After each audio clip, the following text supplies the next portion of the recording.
जी dear students, कैसे हैं आप? आई होप आप सब ठीक होंगे। डियर स्टूडेंट्स, आज हम बात करेंगे chapter number 19 second year biology growth and development की। और आज के इस चैप्टर में हम आपसे डिस्कस करेंगे एक टॉपिक की which is known as the development of chick. तो डेवलपमेंट ऑफ चिक जो है स्टूडेंट्स, इसके ऊपर जो है आज डिटेल में जो है सारी बात की जाएगी। आज के इस लेक्चर में हम कवर करेंगे फर्टिलाइजेशन एंड इंक्यूबेशन। फिर हम बात करेंगे क्लेवेज की। देन मॉर्यूला फॉर्मेशन की बात करेंगे। उसके बाद हम ब्लास्ट्यूला फॉर्मेशन की बात करेंगे। और फिर गैस्ट्रुलेशन की बात करेंगे कि गैस्ट्रुलेशन गैस्ट्रियोला वगैरह कैसे बनते हैं। और स्टूडेंट्स, फिर आखिर में आपसे नोटोकॉर्ड फॉर्मेशन और मीजोडर्म फॉर्मेशन की बात करेंगे। तो ये सब टॉपिक को जो है हम गो थ्रू करेंगे। और स्टूडेंट, फिर नेक्स्ट लेक्चर में हम बात करेंगे मैकेनिज्म ऑफ डेवलपमेंट की, यानी कि जो डेवलपमेंट है वो चिक की कैसे हो पाती है। लेकिन उससे पहले डेफिनेटली हम बात करेंगे कि कैसे जो है ये चिक इस स्टेज तक पहुंच पाता है। ये एम्ब्रियो जो है अब कहलाता है, लेकिन इसको आप लेट एम्ब्रियो कह सकते हैं। और इसमें आपको नज़र आ रहा है कि प्रॉपर चिक डेवलप हो रहा है। लेकिन उससे पहले भी जो सेल्स हैं, स्पेशली जो जाइगोट आप कह लें, उसकी किस्मत क्या है, उसका फेट क्या है, इसके ऊपर बात करेंगे। तो शुरू करते हैं डेवलपमेंट ऑफ चिक के टॉपिक से। स्टूडेंट्स, आप एक चीज़ पे नोटिस कीजिएगा कि जो फर्स्ट लाइन है इसमें कहा जा रहा है कि जो डेवलपमेंट ऑफ चिक है इसमें यू कैन से कि चिक को ही डेवलपमेंटल प्रोसेस के लिए स्टडी करने के लिए बेसिक स्कीम बनाया गया है। यानी आप एम्फीबियन को भी पढ़ सकते थे, आप रेप्टाइल्स को भी पढ़ सकते थे, you can go for some other organisms as well. लेकिन आपने चिक की ही डेवलपमेंट को स्टडी करना है अपने सिलेबस में। और अमूमन पूरी दुनिया में जब बायोलॉजी में ग्रोथ एंड डेवलपमेंट की बात की जाती है तो चिक की डेवलपमेंट पे जोर लगाया जाता है। इसके पीछे स्टूडेंट्स रीज़न ये है कि चिक का जो है, हम स्पेशली जो चिकन बन जाता है जब ये, तो इसका गोश्त इस्तेमाल करते हैं और उसके दिए हुए अंडे इस्तेमाल करते हैं। तो इस पर ज़्यादा रिसर्च की जाए और स्टूडेंट्स को इसको इसके बारे में ज़्यादा पता हो तो ये ज़रा एक आसानी रहती है इंसानियत की भलाई के लिए। सो दैट्स वाई हम स्टडी करेंगे डेवलपमेंट ऑफ चिक के बारे में। स्टूडेंट्स, इस डेवलपमेंट के प्रोसेस में जो है हम स्टडी करेंगे कि कैसे कोई भी जो चिक होता है वो कैसे सेल डिफरेंशिएशन से गुजरता है और अपने ऑर्गन्स को डेवलप करने की कोशिश में रहता है। यानी कैसे वो अपने ऑर्गन जो है वो डेवलप कर पाता है और फिर कैसे बुनियादी तौर पर जो है वो अपना जिस्म कंप्लीट कर लेता है, जिस तरह आपको नज़र आ रहा होता है। अभी जो मैंने तस्वीर दिखाई थी, तो ये तकरीबन सारे वर्टिब्रेट्स में स्टूडेंट्स ऐसे ही होता है। तो इस बात का आपको पता होना चाहिए। तो हम स्टूडेंट्स बात करते हैं सबसे पहले फर्टिलाइजेशन की और इंक्यूबेशन की, राइट। स्टूडेंट्स, आपको जो मुर्गी का अंडा नज़र आता है, आप कह लो कि वो जो अंडा है, वो जो यॉक है, उसको बहुत सी कवरिंग्स के साथ जो है वो मुर्गी डेवलप करती है। यानी जब मुर्गी उस अंडे को देती है, उस अंडे को एनवायरनमेंट में लेकर आती है, तो उसमें बहुत सी कवरिंग्स, एसेसरी कवरिंग्स जो हैं उसके साथ अटैच होती हैं, जिसमें आप अंडे की शेल कह सकते हैं, उसके अंदर एक मेम्ब्रेन है उसको कह सकते हैं, उसकी सफ़ेदी को आप कह सकते हैं। तो लिहाजा ये कवरिंग्स वगैरह जो है वो अंडे के साथ होती हैं। स्टूडेंट्स, मुर्गियों में भी जो एक फर्टिलाइजेशन का प्रोसेस है ये नॉर्मल तरीके से ही होता है। जैसे ही ओवम सॉरी जो है एंटर करता है ओविडक्ट में, यानी कलेक्टिंग ट्यूब्यूल्स में, यानी एग को रिसीव करने वाले ट्यूब्यूल्स में, तो वहीं पर स्टूडेंट्स फर्टिलाइजेशन का प्रोसेस जो है वो हो जाता है। और स्टूडेंट्स, ये जो शेल आपको अंडे पे बना हुआ नज़र आता है, ये स्पेशली जब एक ट्यूब है यूट्रस से गुजर रहा होता है, ये सारा डेवलप्ड पार्ट, यानी आप कह सकते हैं कि जो एग वगैरह जो आप कह सकते हैं, तो जब ये यूट्रस से गुजर रहा होता है तो फिर आप कह लो कि वहाँ पर शेल जो है इस अंडे के साथ, इस एग के साथ जो है वो लग जाता है और एक अंडा जो है वो तैयार हो जाता है। स्टूडेंट्स, जैसे ही अंडा दे दिया जाता है तो आप ये कह सकते हो कि जो डेवलपमेंट का प्रोसेस होता है वो रुक जाता है। टेम्परेचर वगैरह जो है नहीं मिल रहा होता है अंडे को, ताकि वो अपनी डेवलपमेंटल प्रोसेस को चला सके। तो लिहाजा जो एक माँ की बॉडी का टेम्परेचर होता है वो अंडे को मिलना बंद हो जाता है, जिस वजह से जो अंडा है वो अपने सेल्स को डिवाइड करना बंद कर देता है या डिवाइड नहीं होता। यानी जब भी अंडा लेट डाउन होता है, अंडा दे दिया जाता है मुर्गी के थ्रू, तो फिर ये डेवलपमेंटल प्रोसेस जो है ये रुक जाता है, क्योंकि टेम्परेचर वो उस एफिशिएंसी का टेम्परेचर नहीं होता, जो बॉडी की एफिशिएंसी का टेम्परेचर होता है, तो इसे आप कह सकते हैं कि उसकी इंक्यूबेशन जो है वो रुक जाती है। यानी जो एक मुतलका टेम्परेचर है वो अंडे को नहीं मिल रहा होता है, इसलिए उसके अंदर डेवलपमेंट का जो प्रोसेस है वो रुक जाता है। स्टूडेंट्स, जब आप आर्टिफिशियली अंडों को इंक्यूबेट कर रहे होते हैं, यानी वो टेम्परेचर फिर आप बाहर एक्स्ट्रा मीडियम में, आर्टिफिशियल मीडियम में देने की कोशिश कर रहे होते हो, तो जो इंक्यूबेटर्स होते हैं, यानी जहाँ पर आपने वो अंडे रखे हुए होते हैं, तो उनका जो टेम्परेचर होता है वो 36 से 38 डिग्री के दरमियान रखने की कोशिश की जाती है। तो आप कह लें कि ये वही टेम्परेचर होता है जहाँ चिक जो है अपनी डेवलपमेंटल प्रोसेस को फिर कंप्लीट करता है और फिर हैच हो जाता है तकरीबन 21st डे पर। तो याद रखिएगा कि 21 दिनों के बाद जो है एक अंडे में से चूज़ा बाहर आ जाता है, यानी हैचिंग में तकरीबन 21 दिन लगते हैं, और एक वो ऑप्टिमम टेम्परेचर है 36 to 38 डिग्री, वो चाहिए होता है अंदर डेवलपमेंट के लिए। तो स्टूडेंट्स, आपको एक तस्वीर अब नज़र आ रही है जिसमें आपको डेवलपमेंट नज़र आ रही है। यॉर्क के ऊपर वाले हिस्से में ही सिर्फ जो है डेवलपमेंट आपको होती हुई नज़र आ रही है। तो इस डेवलपमेंट को स्टूडेंट्स हम क्लीवेज का नाम देंगे। क्लीवेज आप कह लो कि एक डिवीजन ही होती है माइटोसिस की तरह, लेकिन ये इसमें ये होता है कि जब सेल्स 1 से 2 होते हैं तो वो अलहदा नहीं होते, बल्कि वो आपस में जुड़े रहते हैं। जिस तरह आपको नज़र आ रहा है कि सेल्स जो हैं जब डबल हुए या 4 हो गए या 4 से ज़्यादा हो गए, 8 हो गए, तो इस तरह आप ज़्यादा हो गए और इरेगुलरली बहुत ज़्यादा हो गए, तो इस स्टेज में सेल्स आपस में इकट्ठे रहते हैं। और स्टूडेंट्स, पूरा का पूरा यॉर्क आपको डिवाइड होता हुआ नज़र नहीं आ रहा, उसके ऊपर वाली ही जगह है कुछ ख़ास अपर पार्ट जो डिवाइड होता हुआ आपको नज़र आ रहा है। तो लिहाजा आपने इस बात को ध्यान में रखना है कि इस तरह के अमल को जो है आप क्लेवेज कहोगे, और अगर सिर्फ ऊपर वाला हिस्सा ही अंडे का डिवाइड हो रहा है तो आप इसको डिस्कॉइडल क्लेवेज का नाम दोगे।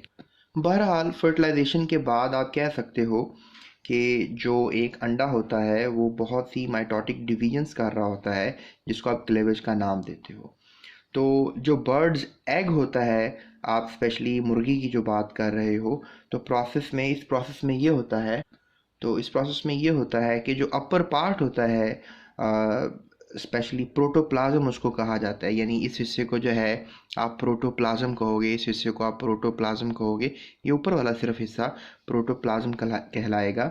ये अपर सरफेस के ऊपर आपको जो यॉर्क की नज़र आ रहा होता है, इसको आप एनिमल पोल भी कहते हो। यानी आपके पास पूरे एक सर्कुलर जगह पर, लेट्स से दैट आपके पास पूरा एक गोल सी एक टेनिस बॉल है, उस पर एक जगह आपने डॉट लगा दिया और बाकी सब जगह पे डॉट्स नहीं है, तो लिहाजा वो जगह कहलाएगी एनिमल पोल। यानी आप उस जगह पे, एनिमल पोल उस जगह को कहोगे जहाँ पे एग डेवलप होता है, यानी जहाँ पर जो है सेल्स डिवाइड होते हैं, बाकी किसी भी जगह पर सेल्स डिवाइड नहीं होते। तो बाकी तमाम जगह जो दूसरी जगह है वो वेजिटल पोल कहलाई जा सकती है। तो जैसे कि मैंने आपसे कहा कि सिर्फ अपर पार्ट में ही डिवीजन होगी, तो इस तरह की डिवीजन को आप डिस्कॉइडल क्लेवेज का नाम दोगे। स्टूडेंट्स, नेक्स्ट आप देख सकते हो कि आपको इसमें क्लेवेज फरोज नज़र आ रहे हैं। ये क्लेवेज फरोज, तो ये क्लेवेज फरोज जो हैं इस बात की निशानी होते हैं कि सेल डिवाइड हो रहा है। तो लिहाजा यहाँ पर एक सेल था और यहाँ पर अब आपको नज़र आ रहा है कि वो 1 से 2 हो गए हैं, और यहाँ पे आपको नज़र आ रहा है कि वो 2 से 4 हो गए हैं। इस तरह ही सो ऑन आपको नज़र आ रहा है। स्टूडेंट्स, एक चीज़ जो और नोटिस करने वाली है वो ये है कि जो पहली डिवीजन हुई है वो वर्टिकल हुई है, यानी जो सेल हैं वो वर्टिकली डिवाइड हुए हैं, और दूसरी क्लेवेज भी स्टूडेंट्स देख लो आप कि ये वर्टिकल ही हुई है। लेकिन फिर आप कह लो कि दूसरी के बाद जो डिविजन्स होती हैं फिर वो हॉरिजॉन्टली होने लग जाती हैं। ये देखो अभी हॉरिजॉन्टली हो रही है, यू कैन से कि ये थर्ड डिवीजन है। उसके बाद फिर ये फोर्थ डिवीजन है जो कि हॉरिजॉन्टली हो रही है। लेकिन इस तरह ही जब आप आगे जाते जाओगे, साइटोप्लाज्म डिवाइड तो होगा लेकिन इर्रेगुलर डिवीजन्स होना शुरू हो जाएंगी। तो आपने याद रखना है कि पहली डिवीजन हमेशा जो है वो पहली और दूसरी डिवीजन वर्टिकल होगी, जबकि उसके बाद होने वाली डिवीजन्स हॉरिजॉन्टल भी जो हैं वो डिवीजन्स हो सकती हैं।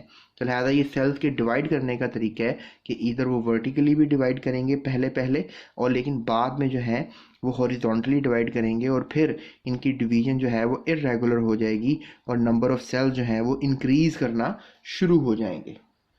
स्टूडेंट्स देखो, अब डिविजन्स तो हो गई हैं, क्लेवेज स्टार्ट हो चुका हुआ है और सेल्स काफ़ी बन चुके हुए हैं। तो सबसे पहले हम बात करेंगे कि हम किस सेल की स्टेज को क्या नाम दे सकते हैं। स्टूडेंट, सबसे पहले मैं आपको एक सेल की स्टेज का नाम दूंगा मोर्यूला। मोर्यूला क्या है? मोर्यूला ये है कि जो वो बहुत से सेल्स आपको नज़र आ रहे हैं डिवाइड होते हुए, जैसे मैं आपको तस्वीर दोबारा दिखाता हूँ। जैसे आप ये देख सकते हो कि इसमें बहुत से आपको सेल्स नज़र आ रही हैं। अब ये छोटे छोटे से बहुत से सेल्स को हम ब्लास्टोमेर्स कहेंगे। तो जब बहुत से ब्लास्टोमेर्स आपको नज़र आएँ तो आप समझ लो कि हम इसको कह सकते हैं कि मोर्यूला बन चुका है। और स्टूडेंट्स, इसमें ये होता है कि जब ये ब्लास्टोमेर्स बनते हैं तो ये सिर्फ अपर पार्ट पे ही बन रहे हैं। मैंने आपसे कहा डिस्कॉइडल क्लेवेज है, तो सिर्फ ऊपर वाली सतह पे ही ये सेल्स डिवाइड हो रही हैं और एक मेम्ब्रेन की तरह ये अपने आप को डिवाइड कर रही हैं। तो आप कह लो दो मेम्ब्रेन्स बन जाती हैं, समटाइम्स दो से ज़्यादा भी बन जाती हैं। तो इसको जो है हम ब्लास्टोडर्म का नाम देते हैं। यानी इन ब्लास्टोमेर्स की मदद से आपको एक लेयर नज़र आएगी बनती हुई, जिस तरह आप चाय की प्याली के ऊपर आपको मलाई की लेयर बनती हुई नज़र आती है, तो उसको आप ब्लास्टोडर्म कह सकते हो। इस तरह ही आप कह लो कि यॉर्क के ऊपर वाली प्रोटोप्लाज्मिक जगह पे बिल्कुल टॉप पे आपको एक छोटी सी लेयर बनती हुई नज़र आएगी, इसको आप ब्लास्टोडर्म कहोगे। ये दो लेयर्स भी हो सकती हैं, जैसे मलाई की दो लेयर्स बना लो, सोच लो आप, या फिर तीन भी हो सकती हैं, इससे ज़्यादा भी। अब ये जो मोर्यूला स्टेज होती है, इसमें एक चीज़ आप और नोटिस कर सकते हो कि जो लेट्स से मलाई की हम जिस तरह बात कर रहे हैं कि सेंटर में जो सेल्स हैं वो बिल्कुल प्रॉपरली डिफ्रेंशिएटेड हैं, वेल डिफाइंड हैं। लेकिन जो साइडों पे सेल्स हैं, जो पेरिफेरी कह सकते हो आप उनको, उनमें सेल्स थोड़े से फ्लैट हैं और लंबे हैं। जैसे कि मैं आपको इस तस्वीर में दिखा सकता हूँ कि ये यॉर्क है इर्द गिर्द, और ये आपको सेल्स नज़र आ रहे हैं। यहाँ पे सेल्स जो हैं प्रॉपरली आप कह लो कि डिफाइंड है, लेकिन साइडों पे बड़े बड़े सेल्स हैं और फ्लैटेंड सेल्स हैं, लेकिन सेंटर में आपको प्रॉपर। और ये देख सकते हो आप कि ये एक सेल्स की लेयर है और ये फिर दूसरे सेल्स की लेयर है। तो इस तरीके से जो है वो दो लेयर्स आपको नज़र आ रही हैं। तो आप इसको कहोगे कि दैट इज़ द मोर्यूला स्टेज। लेकिन अभी ये जो आपको कैविटी नज़र आ रही है, बीच में एक स्पेस नज़र आ रही है, ये क्रिएट नहीं हुई। मॉड्यूलेशन में आपको कभी भी स्पेस नहीं मिलेगी, सेल्स इंटैक्ट होंगे यॉर्क के साथ। बहरहाल अब हम बात करेंगे ब्लास्ट्यूला फॉर्मेशन की। यानी अब जो सेल्स हैं, वो जो लेयर्स हैं वो थोड़ी सी ऊपर की सतह की तरफ उठ गई हैं और बीच में थोड़ी सी एक जगह बन गई है। इसको हम स्टूडेंट्स ब्लास्टोसियोल का नाम देंगे। और ये जो स्टेज है इसको हम कहेंगे कि अब जो ब्लास्टोमेर्स हैं उन्होंने कुछ अपनी शेप इख्तियार कर ली है प्रॉपरली, और इस वक्त वो थोड़े से ऊपर की तरफ उभर गए हैं। तो लिहाजा ब्लास्ट्यूला स्टेज आ चुकी हुई है। अब ब्लास्ट्यूला डेवलप हो चुका हुआ है। और आपको जैसे कि मैंने बताया कि जो मोर्यूला है वो थोड़े वक्त के लिए था, वो अब डेफिनेटली वक्त गुजरने के साथ मोर्यूला स्टेज जो है वो ब्लास्ट्यूला स्टेज में जो है वो कन्वर्ट हो गई है। और अब ये इसकी हमें प्रेजेंस का पता तब लग रहा है जब हमें ब्लास्टोसियोल बनता हुआ नज़र आ रहा है। स्टूडेंट्स, अब ये जो ऊपर वाली लेयर है इसको हमने पहले भी बोल ही दिया था, ब्लास्टोडर्म। तो आप इस कैप को आप कह सकते हो कि जो कैप है इसको हम ब्लास्टोडर्म का नाम देंगे, लिहाजा आप इसको ब्लास्टोडर्म कह सकते हो। उसके बाद स्टूडेंट्स, नेक्स्ट बात जो मैं आपसे करूँगा वो मैं बात करूँगा आपसे जोन ऑफ जंक्शन की। अब जोन ऑफ जंक्शन क्या है, ये आप देख सकते हो कि जो अब ब्लास्टोडर्म है ये साइडों से अटैच है यॉर्क के। अब यॉर्क सारा नहीं बना हुआ, लेकिन जैसे कि मैं आपको दिखा सकता हूँ, जैसे आप यहाँ देख सकते हो सारा यॉर्क बना हुआ है, लेकिन यहाँ पर ये देखो ये वाला सारा एरिया कहलाएगा जोन ऑफ जंक्शन। यानी ये जोन ऑफ जंक्शन है जहाँ पे ब्लास्टोडर्म अटैच है और बीच में इसके थोड़ी सी ऊपर गई है। जैसे रोटी पकाते हुए एक छोटा सा बुलबुला ऊपर आ जाता है और ऊपर एक लेयर बन जाती है, तो बिल्कुल ऐसे ही अब ये एक बुलबुला सा बन चुका हुआ है। और जब ये बुलबुला सा बन जाएगा तो आप इसको कहोगे कि ये ब्लास्ट्यूला है। अगर बुलबुला से बनने वाली पहली जो स्टेज है वो मोर्यूला है। तो मोर्यूला और ब्लास्ट्यूला उम्मीद करता हूँ आपको समझ में आ गया होगा। तो जोन ऑफ जंक्शन जो है आई होप आपको क्लियर हो गया होगा। स्टूडेंट्स, अब हम बात करेंगे आपसे गैस्ट्रुलेशन की।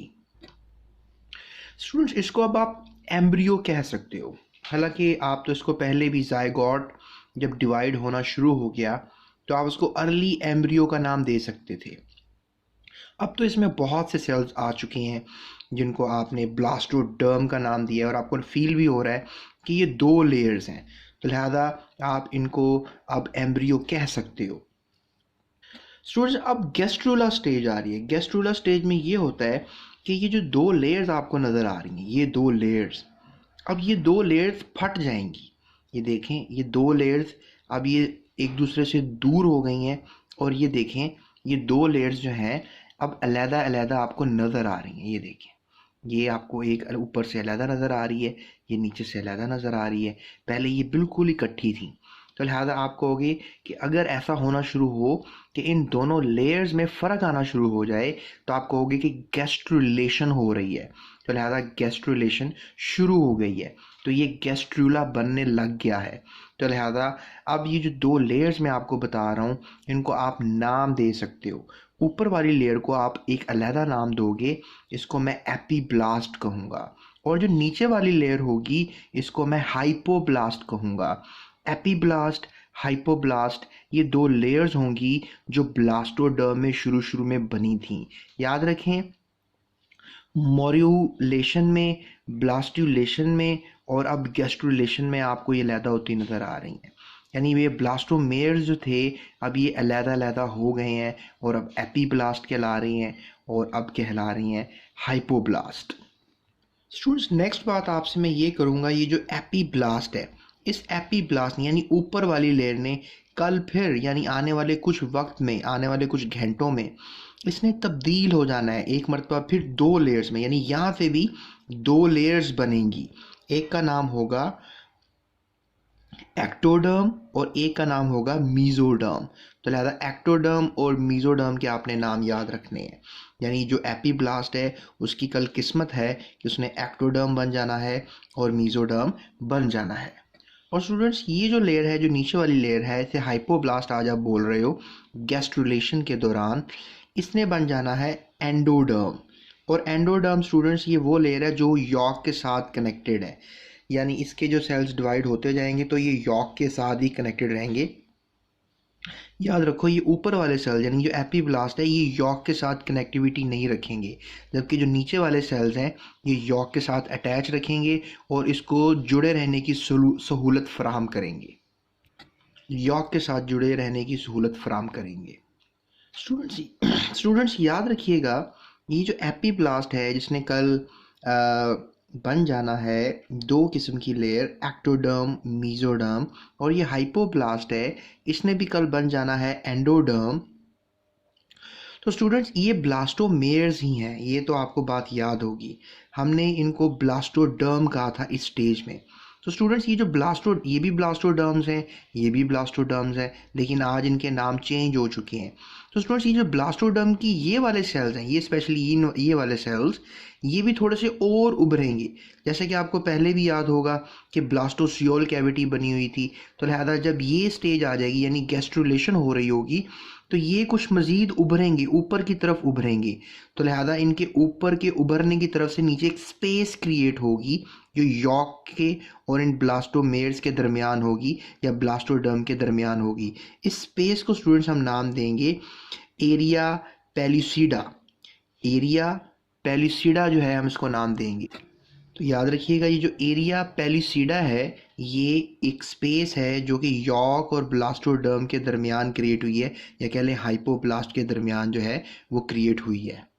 यानी हमने यहाँ पे तो ब्लास्टोसियोल बोल दिया था, लेकिन यहाँ पे ब्लास्टोसियोल नहीं बोल सकेंगे, यहाँ पे एरिया पेलिसिडा का नाम देंगे। ये सेंट्रल सेल स्पेशली उठ जाएंगे, यॉर्क से थोड़े से दूर हो जाएंगे। नो डाउट जो जोन ऑफ जंक्शन था, ये वाले सेल्स अभी भी यॉर्क के साथ ही कनेक्टेड हैं।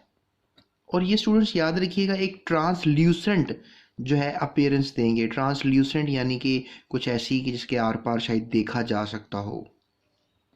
स्टूडेंट्स, आप एक चीज़ और आप याद रखिएगा, जो पेरिफेरल पार्ट है यानी which is very very very very at the very very boundary, जो बाउंड्री का पार्ट है, पेरिफेरल पार्ट है ब्लास्टोडर्म का, डेफिनेटली दीज आर ब्लास्टोडर्म्स। तो इनके सेल्स को, जहाँ से ये जोन ऑफ जंक्शन जिनको हम कह रहे थे, आज हम उनको एक और नाम देंगे।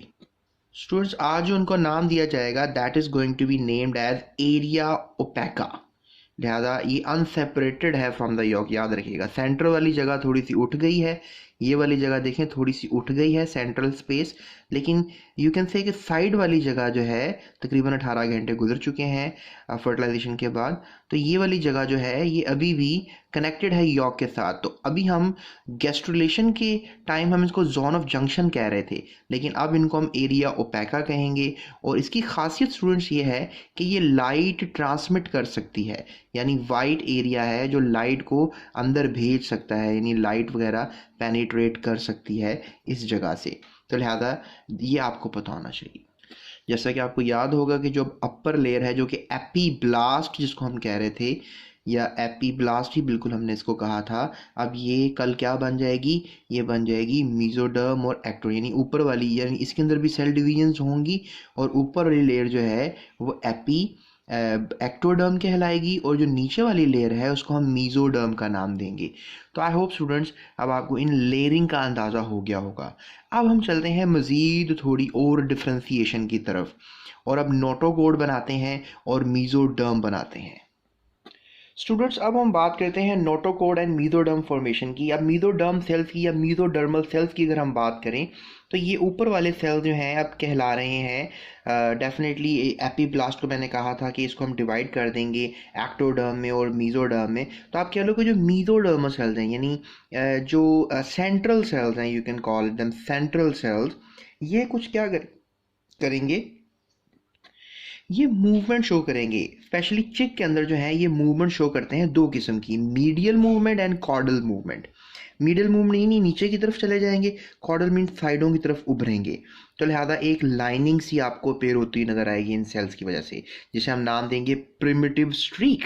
तो लिहाजा ये एक लाइन जो बनेगी इसको आपने प्रिमिटिव स्ट्रीक का नाम देना है। तो लिहाजा ये आपको चीज़ नज़र आएगी। लेकिन एम्फीबियंस में कहा जाता है कि ये इन्वेजिनेट करते हैं, लेकिन यहाँ पर ये मीडियली एंड कॉर्डली मूव करते हैं, यानी साइड्स की तरफ चले जाते हैं। लेकिन ये जो एम्फीबियंस होते हैं उनके अगर हम एम्ब्रियो की डेवलपमेंट की बात करें तो वो तो इन्वेजिनेट करते हैं। तो ये एक फ़र्क है ये चिक एम्ब्रियो का और एम्फीबियन के एम्ब्रियो का। तो लिहाजा प्रिमिटिव स्ट्रीक एक लाइन थिकनिंग आपको नज़र आ रही है, ये लाइन थिकनिंग जिसको हम प्रिमिटिव स्ट्रीक कह रहे हैं। और स्टूडेंट्स याद रखिएगा कि ये जो लेयर है ये वक्त के साथ साथ ग्रो करती रहेगी, ये लाइन जो है ये बढ़ती ही चली जाएगी आगे की तरफ। यानी अगर आपके पास एक आई टोल्ड यू प्रोटोप्लाज्मिक हिस्सा था, अब क्या हो रहा है कि अब हम नोटोकॉर्डल स्टेज पे या मीजोडर्मल स्टेज पे आए पड़े हैं।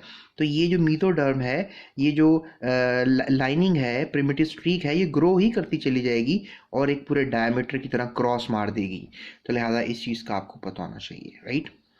और स्टूडेंट्स ये कुछ जो कुछ भी आपको नज़र आ रहा है इसमें अब आपको क्लियर हो जाना चाहिए कि जो ब्लास्टोडर्म है, स्पेशली वो एपीब्लास्ट है चाहे वो हाइपोब्लास्ट है, इसमें अब तब्दीलियाँ रोनुमा हो रही हैं, इसमें चेंजिंग्स आ रही हैं। तो लिहाजा ये अब आपको चेंज होती हुई ब्लास्टोडर्म नज़र आ रही है, क्योंकि एज यू नो कि अब बहुत कुछ चेंजिंग्स आने वाले हैं। इसमें प्रिमिटिव स्ट्रीक बन चुका हुआ है और ये एपीब्लास्ट अब एक्टोडर्म में और मीजोडर्म में तब्दील होता हुआ नज़र आ रहा है। और स्पेशली ये नीचे कुछ आपको सब जर्मिनल स्पेस जिसको हमने नाम दिया था एरिया पेलिसिडा, ये क्रिएट हो चुका हुआ है। और जो जोन ऑफ जंक्शन था इसको हमने नाम दे दिया था एरिया ओपेका, ये आपको पता लग चुका हुआ है। तो काफ़ी चेंजिंग्स आ रही हैं। और स्टूडेंट्स आप आखिर में फिर ये कह सकते हो कि ये चेंजिंग्स हैं ये एक पीयर शेप चेंजिंग्स बन चुकी हुई हैं, यानी जिस तरह एक जो पीयर होता है, नाशपाती होती है, वैसी अब शेप बन चुकी है। यानी पहले जो एक सर्कुलर था हिस्सा इसका सेल्स का, अब ये सर्कुलर नहीं रहे, अब ये पीयर शेप हो चुके हुए हैं। ये जो आपको तस्वीरें नज़र आ रही हैं तो क्रॉस सेक्शंस आपको दिखा रही हैं, ये कोई कंप्लीट तस्वीरें नहीं है, ये कुछ ऐसी शेप आपको बनती हुई नज़र आएगी like this. So this is called the peer shape. इस तरह आप कह लें कि अपीयरेंस में नज़र आ रहे होंगे ये सारे सेल्स। स्टूडेंट्स शुरू शुरू में जो सेल्स हैं याद रखिएगा उनको आपने नाम देने हैं नोटोकोडल सेल्स का, नोटोकोडल सेल्स, राइट। या फिर आप इनको नाम दोगे एग्रीगेशन, यानी एग्रीगेशन इकट्ठे हो रहे हैं, और आप इनको प्रिमिटिव नोड का नाम दोगे, राइट। यहाँ पर ये जो प्रिमिटिव स्ट्रीक थी, यहाँ पर जो सेल्स थे इनको आपने नोटोकोड का नाम देना है। नोटोकोडल सेल्स यहाँ पर डेवलप होते आपको नज़र आएंगे, राइट। और बाकी सारे जो पीछे सेल्स आपको नज़र आएंगे इनको आप मीजोडर्मल सेल्स ही कहोगे। स्टूडेंट्स अब आपको यहाँ पर इस डायग्राम की तरफ मैं कुछ बताऊंगा कि ये कुछ न्यूरल ग्रूव आपको बनता हुआ नज़र आ रहा है, जिसको आप ब्लास्टोपोर भी कह सकते हो। तो लिहाजा यू कैन से कि ये जो डोर्सल एंड है, ये जो आपको तस्वीर नज़र आ रही है, जिस तरह आपकी जो बैकबोन है, रीढ़ की हड्डी है, ये डोर्सल साइड है। तो लिहाजा डोर्सल साइड पर आपको एक ग्रूव नज़र आ रहा है, एक ब्लास्टोपोर नज़र आ रहा है। तो ये आपको एक लिप्स भी बनते हुए नज़र आ रही हैं, साइडों पे जो लिप्स आपको बनते हुए नज़र आ रही हैं। तो लिहाजा आप कह लो कि ये एक डोर्सल और लेटरल लिप्स क्रिएट हो रही हैं, उनको प्लास्टोपोर कहा जाएगा। ये तकरीबन 25 घंटे गुजरने के बाद की सिचुएशन है। स्टूडेंट्स ये माइग्रेशन जो है सेल्स की होती रहेगी और सेंटर में आपको जो है नज़र आ रहा है कि एक ग्रूव सा बनता हुआ नज़र आएगा और ये माइग्रेशन होती रहेगी। एपीब्लास्ट जो ऊपर वाली लेयर थी, जिसको हमने एक्टोडर्म और मीजोडर्मल सेल्स का नाम दिया था, और नीचे वाली जो लेयर थी दैट इज़ हाइपोब्लास्ट, इनमें सेल्स की सारी जो है माइग्रेशन होती रहेगी और आपको ये गैप्स बनते हुए नज़र आते रहेंगे और ये ग्रूव्स बनते हुए नज़र आते रहेंगे। और ये डेफिनेटली प्रिमिटिव स्ट्रीक जो है आपको मुख्तलिफ शक्लें लेती हुई नज़र आती रहेगी। यहाँ पर तो थोड़ी डोमिनेंट नहीं थी, लेकिन यहाँ पर देखें प्रिमिटिव स्ट्रीक अब न्यूरल ग्रूव की शक्ल ले चुकी है। और ये जो ग्रूव्स वगैरह क्रिएट हो रहे हैं, इनको आप रिजेस भी कह सकते हैं, you can call them as ridges. Students ये जो बिल्कुल ही आगे वाली साइड होगी सेफेलिक एंड, जिसे हम यानी मुंह वाला हिस्सा कहेंगे, तो वहाँ पर आप कह लो कि जो सेफेलिक साइड मुंह वाला हिस्सा है, वहाँ पर ये जो कुछ सेल्स की, कुछ ख़ास सेल्स की इकट्ठे होंगे, उनको हम हैंसेंस नोड कहेंगे। तो लिहाजा यहाँ पर आप समझ लो कि कुछ सेल्स इकट्ठे होंगे, उनको हम कहेंगे हैंसेंस नोड। हैंसन एक साइंसदान का नाम था। तो लिहाजा यू कैन से कि लोकल सेल्स थिकनिंग हो रही है यहाँ पे, जिसकी वजह से पैक्ड सेल्स थिकनिंग हो रही है, इसको हम हैंसन्स नोड्स का नाम देंगे। और साइंसदानों का मानना है कि यहाँ पर कुछ ख़ास किस्म की इन्वेजिनेशंस होती हैं, यानी कुछ सेल्स कुछ बहुत अजीब तरीके से जो है वो मूव करते हैं। और स्टूडेंट्स अब यही होगा कि जो ये मिड लाइन है या हैंसन नोड की तरफ से ही एक मिड लाइन थिकनिंग क्रिएट होगी और सेल जो है एक ग्रूव सा पैदा करेंगे और एक कह लें कि एक स्पेस ही पैदा करेंगे। और ये जो स्पेस है, इसको आप कह दोगे कि ये रोड लाइट नोटोकोड जो है वो जनरेट हो गया है। तो हम यहाँ से हम कहेंगे कि नोटोकोड बनना शुरू हो गया है। तो लिहाजा यू कैन से कि ये जो स्पेसिफिक जगह है एक नोटोकोड सेल्स की, ये बनना शुरू हो जाएगी। और एक ये लंबूतरे सेल्स हैं, याद रखिएगा, नोटोकोड फैलता चला जाएगा to the end, from this part to the this part. इस तरह से नोटोकोड की डेवलप होना शुरू हो जाएगी। नोटोकोड स्टूडेंट यही है जो हमारा स्पाइनल कॉर्ड होता है, हम इसमें अभी इसको नोटोकोड कह रहे हैं। और स्टूडेंट इस तरह ही सेल्स की जो है ये मूवमेंट होती रहेगी और स्पेशली एंडोडर्मल सेल्स की भी आपको ये मूवमेंट नज़र आ रही है। तो अब ये एक स्पेस ही क्रिएट हो गई, इसको आप गैस्ट्रोसियोल का नाम देंगे, ठीक है। और ये जो गैस्ट्रोसियोल है, कल इसको प्रिमिटिव गट भी आपने कहना है। तो लिहाजा ये 18 से 20 घंटे के दरमियान से ये डेवलपमेंट शुरू हो जाती है और अभी जो आपको ये तस्वीर नज़र आ रही है तकरीबन 25 घंटे गुजरने के बाद की नज़र आ रही है। तो लिहाजा गैस्ट्रोसियोल एंड प्रिमिटिव गट आपको याद रहने चाहिए लफ्ज़, गैस्ट्रोसियोल एंड प्रिमिटिव गट। उसके बाद स्टूडेंट्स मैं नेक्स्ट आपसे बात ये कर सकता हूँ। अब स्टूडेंट्स यहाँ पर जो आपको सेल्स डेवलप होते हुए नज़र आ रहे हैं इर्द गिर्द, जो कि न्यूरल ट्यूब के आप कह सकते हैं, इनको हम सोमाइट्स कहेंगे। SOMITE, somites, right, you can call them as somites. अब स्टूडेंट्स इसका ये होगा कि जो सोमाइट्स हैं अब ये स्प्लिट हो जाएंगे, अलहदा हो जाएंगे, और इनके अलहदा होने को हम सोमैटिक मीजोडर्मल फॉर्मेशन कहेंगे और एक स्प्लेंचनिक मीजोडर्मल फॉर्मेशन कहेंगे, और इनके दरमियान एक स्पेस भी क्रिएट होगी। स्टूडेंट्स ये आपको नज़र आ रहा है एक स्पेस क्रिएट हो गई है। ऊपर वाली जो है that is the somatic mesoderm और जो नीचे वाली है दैट इज़ द स्प्लेंचनिक मीजोडर्म। उनके दरमियान ये जो स्पेस है इसको आप सिलोम का नाम दोगे, राइट। सो ये सिलोमिक पेरिकार्डियल स्पेस आप इसको कह सकते हो। तो स्टूडेंट्स ये जो आपको सोमाइट्स वगैरह जो मैं बता रहा हूँ, यानी ये जो सोमाइट्स हैं, ये आपको नज़र तब आएंगे जब तकरीबन 25 घंटे से 26 घंटे गुजर गए होंगे। और स्टूडेंट्स अब हम बात करेंगे आपसे न्यूरोलेशन की। न्यूरोलेशन क्या होती है? स्टूडेंट्स ये जो आपको 28 घंटे के बाद जो एक नज़र आ रही है शेप, इसमें जो न्यूरल ट्यूब आपको बन चुकी हुई नज़र आ रही है और इसमें फोरकट भी बन चुका हुआ है और ये हार्ट ट्यूब भी कुछ बन चुकी हुई है। तो ये जो न्यूरल ट्यूब अब कंप्लीट हो जाएगी, जब ये बन जाएगी तो इसके कंप्लीट बनने के अमल को जो है आप न्यूरोलेशन का नाम दोगे, यानी कि ये न्यूरोला है, इसको आप न्यूरोला कह सकते हो इस सेल स्टेज को। और इसमें आपने एक और बात याद रखनी है कि जो अब एक्टोडर्म मैंने शुरू में आपको बताई थी, ये वही एक्टोडर्मल फेट है कि यहाँ पर अब ये आपका नोटोकोड बनेगा, यानी कि आपका ये जो एक स्पाइनल कॉर्ड है वो डेवलप होगा और ब्रेन डेवलप होगा। तो लिहाजा ये एक्टोडर्म ने कल ब्रेन बन जाना है, कल उसने स्पाइनल कॉर्ड यानी नोटोकोड की शक्ल इख्तियार कर लेनी है। तो ये अब आपको बात समझ में आ जानी चाहिए कि एक्टोडर्म का क्या फेट था। स्टूडेंट्स मैं एक लफ्ज़ इस्तेमाल कर रहा हूँ, फेट। फेट का मतलब यही होता है किस्मत। और स्टूडेंट्स आखिर में ये कहना चाहूँगा कि जैसे ही न्यूरोलेशन हो जाती है तो एक नर्वस सिस्टम जो है वो कंप्लीट हो जाता है किसी भी जानदार का, और एक कैविटी जो है एक न्यूरोसियोल में इनक्लोज्ड हो जाती है। इस होल प्रोसेस को आप न्यूरोलेशन का जो है वो नाम देते हैं। तो स्टूडेंट्स ये था हमारा आज का टॉपिक, जिसमें हमने कोशिश की समझने की फर्टिलाइजेशन इंक्यूबेशन क्या होती है, फिर क्लीवेज किस तरह होती है। और क्लीवेज की बहुत ही किस्में हैं, पर जो अभी आपको क्लीवेज बताई जा रही है चिक डेवलपमेंट में, इसको डिस्कॉर्डल क्लीवेज कहते हैं। तो मोरिला कैसे बनता है ब्लास्टोमेर से, फिर ब्लास्टोमेर से ब्लास्टुला कैसे बन जाता है, फिर उन्हीं ब्लास्टोमेर से एपीब्लास्ट, हाइपोब्लास्ट, एरिया पेलिस्यूडा और जोन ऑफ जंक्शंस वगैरह, और एरिया ओपेका ये कैसे क्रिएट होते हैं, फिर नोटोकोड और मीजोडर्म फॉर्मेशन कैसे पॉसिबल हो पाती है। इसके ऊपर इसके अलावा हैंसन नोड और प्रिमिटिव स्ट्रीक्स के ऊपर मैंने आपसे बात की, ये कैसे बन पाते हैं। प्रिमिटिव गट कैसे बनता है जिसे हम गैस्ट्रोसियोल भी कहते हैं। फिर ये स्प्लैंचनिक मीजोडर्म और एक सोमैटिक मीजोडर्म ये कैसे क्रिएट होती है। और फिर आखिर में मैंने आपसे न्यूरोलेशन की बात की कि न्यूरोलेशन जो है ये कैसे होती है और न्यूरल ट्यूब कैसे बन जाती है और कितने टाइम में बनती है।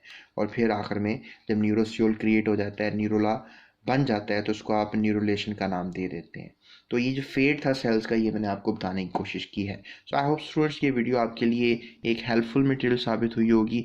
अभी मेरे चैनल को सब्सक्राइब लाजमी कीजिएगा और मज़ीद वीडियोज़ के लिए इस चैनल के साथ जुड़े रहिएगा। डिस्क्रिप्शन में जो है आपको बहुत से लिंक्स मिलेंगे, आप उनको फॉलो कर सकते हैं ताकि मज़ीद आप किसी भी बायोलॉजी केमिस्ट्री से रिलेटेड वीडियोज़ को देख सकें। So thank you so much students. अपना बहुत ख्याल रखिएगा और दूसरों का भी बहुत ख्याल रखिएगा।